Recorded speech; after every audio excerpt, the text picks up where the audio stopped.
విభూతి ధారణ.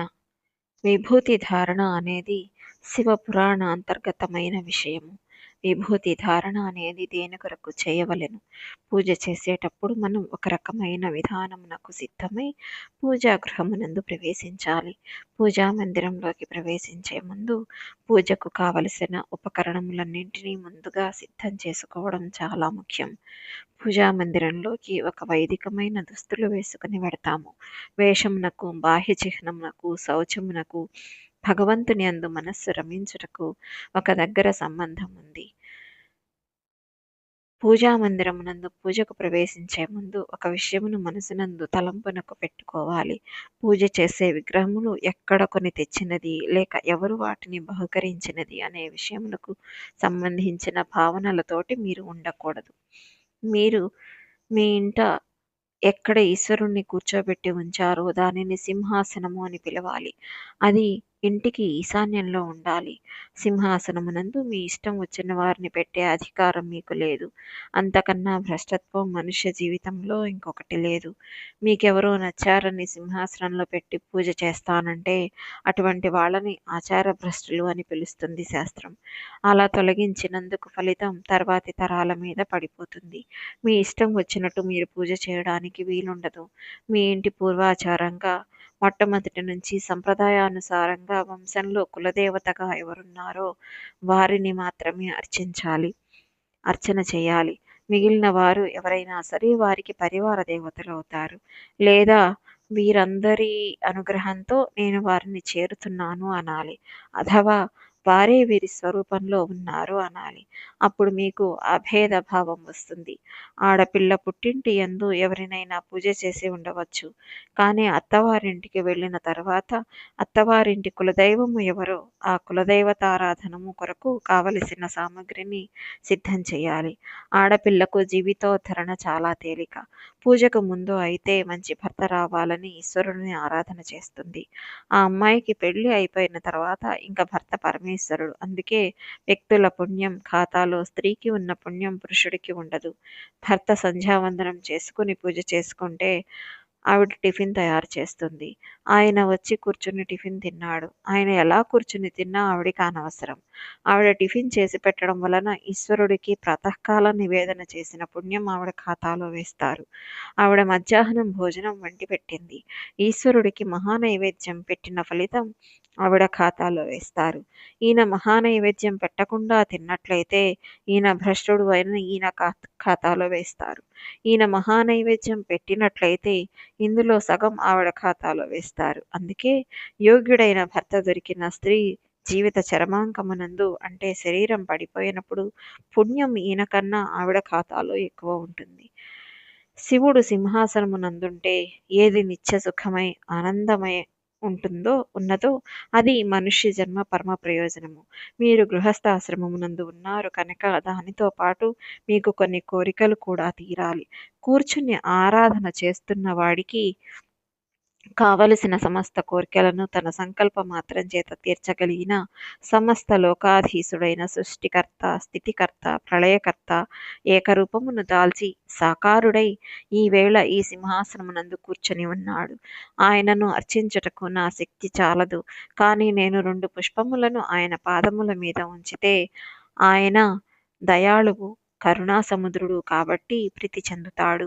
ఆయన శక్తి అమృతము, అది తరగదు. ఏకకాలమునందు కొన్ని కోట్ల మంది కోర్కెలను ఆయన తీర్చగలడు. అలా అనంతమైన శక్తి స్వరూపుడై ఏకకాలమందు ఇంతమంది కోర్కెలు తెలుసుకుని తీర్చగలిగిన సమర్థతతో కూడి ఉన్న ప్రభువునకు శివ అని పేరు. కాబట్టి ఆయన మంగళములను చేస్తాడు, శోభనం చేస్తాడు, శుభం చేస్తాడు. గృహస్థుకి అసలు పూజ చేయవలసిన అవసరం ఎందుకు వస్తుంది? గృహస్థు 3 బాధలు తప్పించుకోవాలని కోరుకుంటాడు. అందులో మొదటిది ఆధ్యాత్మికమైన బాధ. ఉదాహరణకు శరీరమునందు జ్వరము వచ్చుట, లేకపోతే తన భార్యకు అనారోగ్యము వచ్చుట, తన బిడ్డలకు అనారోగ్యము వచ్చుట, తన ఇంట్లో ఉన్న పశువులకు అనారోగ్యము కలుగుట. ఇటువంటి ఆధ్యాత్మికమైన బాధలు. పశువులను కూడా శాస్త్రం కలుపుతుంది. రుద్రాధ్యాయంలో ద్రాపే అంద ద్రాపే అందసస్పతే దరిద్రం నీలలోహిత అంటూ యథా సత్సమ సద్విపదే చతుష్పదే విశ్వపుష్టం గ్రామే అస్మిన్ అంటుంది. ఇంట్లో ఉన్న ఆవు జబ్బు వచ్చి పడిపోయి పుళ్ళు వేసేసి కాకులు పొడిచేస్తూ నెత్తురు కారుతూ దుర్వాసన వస్తూ ఉన్నట్లయితే ఆవు అంత బాధపడుతుంటే ఇంట్లో ఉన్న యజమాని అన్నం తినలేడు. కాబట్టి మీదైన ఆవు దూడ అన్నీ సుఖంగా ఉండాలి. ఇప్పుడు శరీరమును బాధించే జ్వరము, పుళ్ళు, దీర్ఘకాలిక రోగములు, ఇంటిలో ఉన్న ఐశ్వర్యమును అనుభవించటానికి ప్రతిబంధకములు అయిన రోగములు రాకుండా ఉండాలి. ఇవి రాకుండా ఉండడం ఉన్న ప్రతిబంధకములు అయిన రోగములు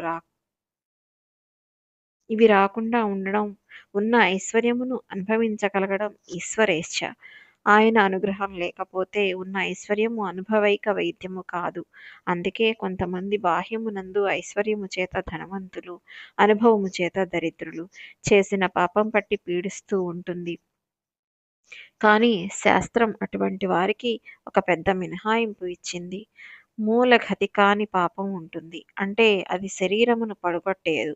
శరీరంలో అనారోగ్యం ఉంటుంది. కానీ ఆయన ఇంట్లో ఉండగలడు. చక్కగా తిరుగుతూ ఉంటాడు. పూజ చేసుకోగలడు. చక్కగా 10 మందితో మాట్లాడగలడు. కానీ కొన్ని ఆయన చేయడానికి భయపడుతూ ఉంటాడు. మహాపాపము, పుణ్యము రెండూ ఉంటే వాటిని ఏకకాలం నందు అనుభవిస్తాడు. ఎలా? ఒక ఇబ్బంది ఉంటుంది. మూలఘాతి కాదు. మంచాన పడిపోడు. శరీరమునకు ప్రమాదం వచ్చేసేయదు. హాయిగా చక్కగా ఉంటాడు. కానీ కొన్ని తినడానికి వీలుండదు. మూలఘాతి కాకుండా తిరుగుతూ ఉంటాడు. దీనిని శాస్త్రము ఆధ్యాత్మికమైన ఇబ్బందిగా పేర్కొంది. రెండవది ఆదిభౌతికమైన ఇబ్బంది. ఇంట్లో ఏవో కొన్ని మంచి వస్తువులు ఉన్నాయి. వాటిని దొంగ ఎత్తుకుపోయాడు. ఇప్పుడు దొంగ తనకి రోజు అవసరమైన మోటార్ సైకిల్‌ని ఎత్తుకుపోయాడు. ఇప్పుడు అధిభౌతికమైన కష్టం వచ్చి పడింది. కానీ తీసుకోగలిగిన సంస్కార బలం ఎలా ఉంటుందంటే, ఈశ్వరుడికి వాహనము తీసివేయడమా, వాహినిని తీసివేయడమా అనే స్థితి వస్తే ఒక్కొక్కసారి వాహినిని అనగా వాహనం మీద తిరిగేవాడిని బ్రతికించి వాహనమును తీసేస్తాడు. అలా కూడా ఉంటుంది గమ్మత్తు. వస్తువులు పోవడం అనేది వ్యక్తులకు బాధ కలుగజేస్తుంది. ఇది అధిభౌతిక దుఃఖమునకు ఉదాహరణ. మూడవది అధిదైవిక దుఃఖములు. ఇవి మీ సమస్త శక్తులను ఒడ్డి ఆపలేనివి. ఇవి వస్తే ఒకరిని ఇద్దరిని బాధించవు. ఒక సునామీ, ఒక అంటువ్యాధి ప్రబలుట, ఒక పెద్ద అగ్నిహోత్రము అంటుకొనుట, వరదలు వచ్చుట, అతివృష్టి, అనావృష్టి మొదలగు వాటిని అధిదైవికములు అని పిలుస్తారు. ఈ 3 రకముల బాధలు ఈశ్వరానుగ్రహం లోపించడం చేత పూర్తి స్థాయిలో అనుభవించబడతాయి. భగవంతుని ఎడల భక్తితో లేకపోతే కష్టము ఎంత పూర్తి స్థాయిలో రావాలో అంత పూర్తి స్థాయిలో వస్తుంది. ఈశ్వర భక్తితో ఉన్నవాడికి ఆ రోజున కళ్ళ మీద దెబ్బ తగలవలసిన పరిస్థితి కలిగితే అది కేవలం కళ్ళజోడు విరిగిపోవడంతో సరిపెట్టబడుతుంది. కళ్ళకేమీ దెబ్బ తగలదు. కొంచెం సేపు ఆయన ఏమీ చదవలేడు. కానీ పెద్ద ప్రమాదం మాత్రం తప్పిపోయింది. ఈశ్వర అనుగ్రహం ఆ ప్రమాదం నుండి రక్షిస్తుంది. అందువలన ఈశ్వరానుగ్రహం ఆ ప్రమాదం నుండి రక్షిస్తుంది. అందువలన ఈ 3 కారణములకు మీరు పూజ చేసి తీరాలి. మనకు ఎటువైపు నుంచి దుఃఖము రాబోతోందో మనకు తెలియదు. దుఃఖం మీకే రానవసరం లేదు. మిమ్మల్ని బాగా ఆశ్రయించిన వారికి రావచ్చు. అందువలన తన వారందరూ రక్షింపబడాలి. అందుకే మన వాళ్ళు అష్టోత్తరంతో పూజ చేస్తూ ఉంటారు. 108 నామాలు పెట్టడానికి కారణం ఉంది. మనకి 12 రాశులు అని ఉంటాయి. ఆ 12 రాశులలోనికి నక్షత్రముల పాదములు వెడతాయి.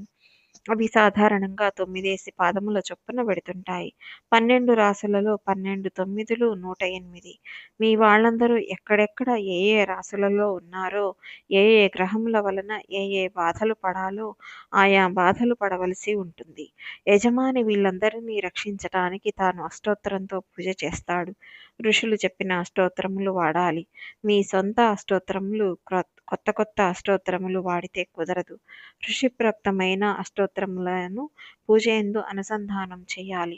అలా అనుసంధానం చేసి ఋషుల చేత నిర్ణయించబడిన స్వరూపములను ధ్యాన శ్లోకములతో పూజ చేస్తే ఈ 12 రాశుల యందు ఇబ్బందులు పడి మీరు బాధపడవలసిన ఇబ్బందిని ఇవి తప్పిస్తాయి. కాబట్టి 108 ఇవ్వడం వెనకాల ఉండే రహస్యం ఇది. మీ మనసు ఇంకా రమించినట్లయితే సహస్రం చెబుతారు కాబట్టి దేని కొరకు పూజ చేయాలి? దీని కొరకు పూజ చేయాలి. శివుడిని పూజ చేసేటప్పుడు సాకారంగా చెయ్యాలా? లేక లింగరూపిగా చెయ్యాలా? శివుడిని లింగరూపిగానే మనం సాధారణంగా పూజ చేస్తాము. శివుడు సాకారంగా ఉన్న దేవాలయములు చాలా తక్కువ ఉన్నాయి. శివలింగములుగానే ఉంటాయి. కామ్యము కొరకు ఒక పూజ చేస్తే లేదా అర్చన చేస్తే కలియుగమునందు ఎటువంటి శివలింగమును ఆరాధన చేయాలి? కృతే రత్నమయం లింగం. కృతయుగంలో అయితే రత్నముల చేత తయారు చేయబడిన లింగమును ఆరాధన చేసేవారు. త్రేతాయుగం హేమ సంభవం. త్రేతాయుగంలో బంగారంతో చేయబడిన శివలింగమును ఆరాధన చేశారు. ద్వాపరే పారదం శ్రేష్టం. ద్వాపర యుగంలో పాదరసంతో చేయబడిన లింగమునకు పూజ చేసేవారు. ఇప్పటికీ మీరు అలహాబాదు త్రివేణి సంగమం దగ్గరకు వెడితే అక్కడ పాదరసలింగం దేవాలయం ఉంటుంది. నిజంగా దానిని చూసి తీరాలి. పార్థివంతు కలేయుగే. కలియుగంలో అయితే పార్థివలింగమును ఆరాధన చేయాలి. అనగా మట్టితో చేయబడిన శివలింగమును ఆరాధన చేయాలి. ఆరాధన చేసేటప్పుడు శౌచముతో పూజామందిర ప్రవేశము జరిగి మీ మనస్సు బాగా నిలబడుట కొరకు వినా భస్మత్రిపుండేన వినా రుద్రాక్షమాలయ బిల్వపత్రం వినానైవ పూజయేచ్చం కరంబుధః. సాధ్యమైనంత మటుకు ఈ 3 లేకుండా పూజ జరగకుండా చూసుకోవాలి. భస్మము అనగా తేలికగా చెప్పాలంటే బూడిద. దానిని 3 గీతలుగా లలాటమునందు పెట్టుకోకుండా పూజ చేయవద్దు. శివలింగం మీద ఆజ్ఞా చక్రం మీద బొటనవేలితో బొట్టు పెట్టే అధికారం ఒక గురువుకి మాత్రమే ఉంటుంది.